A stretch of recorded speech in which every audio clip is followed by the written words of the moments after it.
Guidelines sa Enhanced Community Quarantine gipatuman na sa Cagayan de Oro City. Atong sayro ng detalye sa live report ni Ethel Ipanag. Ethel.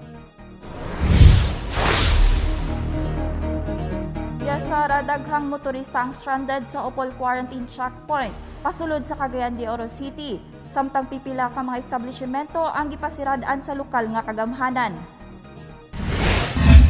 Ingon ani kataas ang linya sa mga sakyanan sa quarantine checkpoint sa Opol, Misamis Oriental pasulod sa Cagayan de Oro City sa ikadawang adlaw sa pagpatuman sa enhanced community quarantine sa syudad.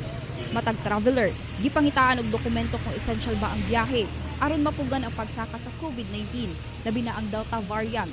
Mga kan-anan nga adunay dine-in, take-out na lamang una ang gitugutan. Gipasirado usab ang mga negosyo nga bawal mag-operate ilawom sa ECQ, sama na lamang sa mga barbershop, mga salon, car wash na maligya og sanina og uban pang mga non-essential nga negosyo. Maski walay apprehending officers, walang kokpo, walang RCB, walang RTA, walang tanod, we will still comply because we know the right reason. What is the right reason? We avoid the virus. Pipila sab ka mga individual nga nanggawas ilahang mga panimalay nga wala magdala sa ilang barangay exit passes ug non-essential nga mga lakaw nga naisyuhan og ordinance violation receipt sa barangay Makasandig.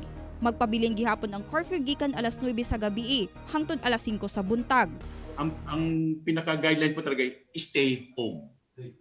Kung wala po tayong tuyo sa labas, at di po tayo huwag na po tayong lumabas para hindi po tayo matikitan. At hindi rin tayo makahawa at hindi rin tayo mahawaan ng COVID. Ang mga simbahan, online lang una ang misa sa St. Augustine Metropolitan Cathedral Church. Samtang base sa LTFRB Region 10, adunay public transportation apan 50% capacity lang gihapon ug sundon ang minimum health standard. Katulang una mga APORS o authorized person outside residence, frontline workers ug adunay essential nga tuyo ang makasakay. Ang hanapin po natin is kung APOR ka, may dala kang ID, company ID or pang walang ID, detail order or certification ng company.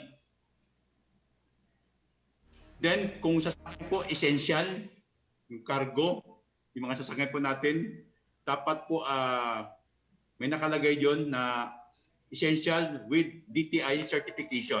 Sayon ra ni balik-balik subo paminawon pero epektibo kung atong buhaton.